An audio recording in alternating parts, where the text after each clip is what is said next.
Hey guys, welcome back to Shep Talk and welcome back to Shep Talk movie review. Before we get into that movie review though, I just want to take a quick admin break and say if you like what you see here, please remember to like, share, and subscribe. It helps my channel out greatly and I do truly appreciate it. Now, let's get back onto my review of Mortal Kombat Legends, Scorpion's Revenge. Mortal Kombat Legends is directed by Ethan Spalding. He's done a ton of work. He's directed episodes of The Last Airbender. He's directed The Son of Batman. He's directed Scooby-Doo and tons of more other work. Now for the stars of this movie, I'm just going to focus on some of the top ones, especially that deal with the movie plot as a whole, because as everybody knows, if you're a fan of Mortal Kombat, there are a ton of casts out there. There's a ton of characters out there. So Mortal Kombat Legends stars Joe McHale as Johnny Cage, you have Jennifer Carpenter as Sonya Blade, you have Jordan Rodriguez as Liu Kang, and you have Patrick Seitz, I think is how you say that, as Scorpion or Hanzo Hasashi. I'm always bad with names, guys, you know that. Quick synopsis: Mortal Kombat Legends Scorpion Revenge has pretty much two plot lines. The first one is, of course, following Hanzo as he loses his family and clan due to attack by Sub-Zero and his crew, and then following Hanzo as he vows to get revenge and finally turns into the person or the character we know as Scorpion. And the second plot line is really following Johnny, Sonya, and Liu Kang as they get their invitations and finally make their way to the Mortal Kombat tournament hosted by Sung Tzu. When I heard about this movie coming out, there really hasn't been a lot out there. I think I've seen like one trailer and a couple hey, it's out there on the list that hey, this DVD is coming out shortly. I knew that I was wanting to pick this up, and I figured since it's streaming this week, before that I would give you a review before you'll see another video in a couple weeks of me going out and doing a steelbook purchase of this movie. I think this one comes out in about 3 weeks for the physical copy, but it's out there streaming right now, guys, so if you don't want to wait, go catch it. Now just give you a little backstory about me and Mortal Kombat, guys. I love Mortal Kombat. I played the first Mortal Kombat when there's still arcades out there. I played it when it came out on the video game consoles. I've played most of the Mortal Kombat games. I didn't play the two spin-off games, and I think around about 8 or 9, maybe 7, 8, or 9, I think I kind of fizzled out. But I've played 10, 11, and 11, when they've come out. I've seen both live action movies when they were out on theaters. I've been to the theater and watched them. I've also watched the web series. So I am a big Mortal Kombat fan, and Scorpion is one of my main dudes that I love playing when I play the game. I will say though, like I mentioned earlier, I think in the synopsis, I didn't know what to expect with this movie. It's titled Mortal Kombat Legends: Scorpion's Revenge. There is nothing on IMDb to tell you. There's no plot synopsis. There's pretty much one page of casts for voice actors. There's not a whole lot of information out there, so going into it, didn't know really what to expect when I started this movie. As stated in the synopsis, what you're really seeing, what this movie really is about, you get two tales.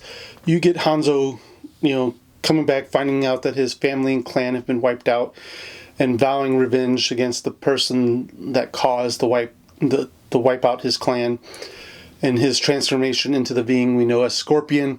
But then we also get the tale of Johnny Cage, Sonya Blade, and Liu Kang getting their invitations to the Mortal Kombat tournament, coming to the Mortal Kombat tournament, and going through the steps of the Mortal Kombat that we've seen on the first video game and even seen in the 95 movie.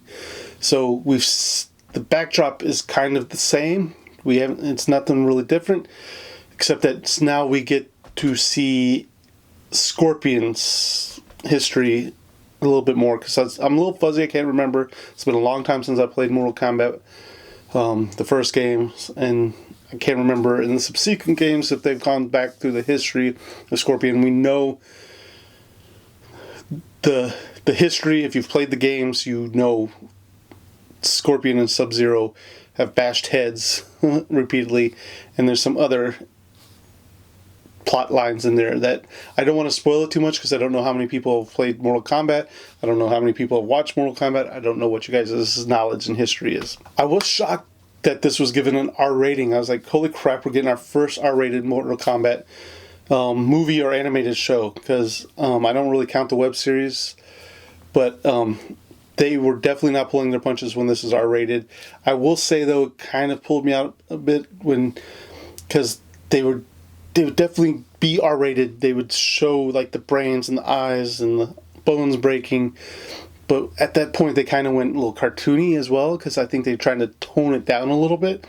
And I kind of wish that they would just have fully embraced it and gone all out and not made it look like when his eye is popping out of his head that is like, you know, a Looney Tunes commercial cartoon kind of thing. Also, one of the things I really loved about this is that they brought the X-ray vision, I guess you can call it, that is in the video game. So like when you do like a brutal combo or brutal hit, you know, it X-rays and shows you the bones breaking and all kinds of cool stuff.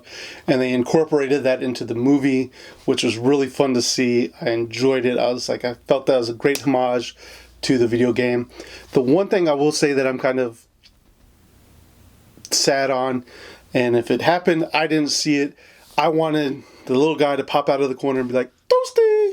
But I did not see it. There's a lot of Easter eggs, though, in this movie. If you like the pit is in there.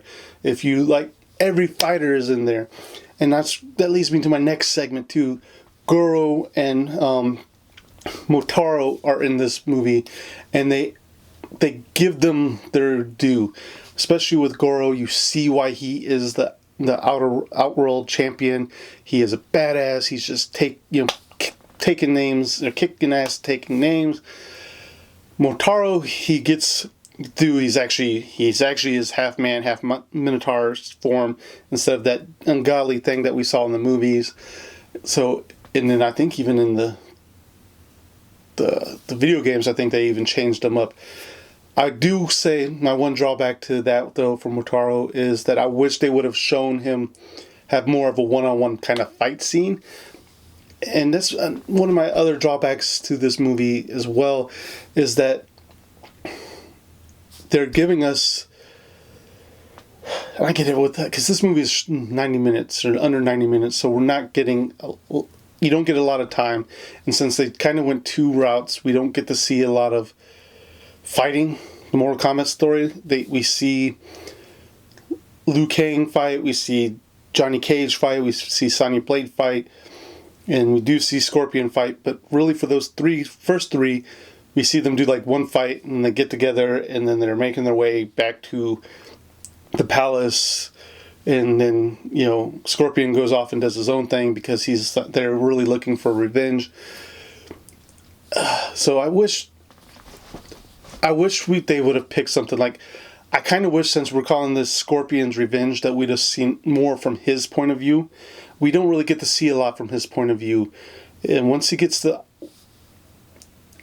island scenes, it seems more for, the Johnny Cage, Sonya Blade, Liu Kang focus, and Scorpion just pops up occasionally. I wish we could have we've seen that kind of in the movies and even in the video games a lot. I kind of wish we would have seen Scorpion's point of view. Him coming to the island, him doing the mission that he wants to do, him doing those fights that he has to take on because he's out in the Mortal Kombat tournament. I kind of wish we'd have seen more of that. And I'm going to be kind of overcritical in this. One of the other things I kind of didn't like is some of the voice actors. I don't know if it's just because I'm used to, over time, the voice actors in the video game, but one of the big negatives I'm going to say is Joel McHale as Johnny Cage. He did not have the cockiness that I really expect from Johnny Cage. Like, if I go to the video game, especially like Mortal Kombat 11, the last one, and they bring in back the old cocky Johnny Cage from the first Mortal Kombat, cockiness is there, the one-liners is there. And I just think Joel McHale kind of fell flat. To me, he did not have that cockiness. I don't know if he was trying to go that winger route from Community or what, but to me, it just didn't feel all there. And there's a few other, voice actors that it's not just Joe McHale, but it just seemed like that they could have gone better. They could have maybe reached out to the Mortal Kombat video game voice actors and gotten them to do it.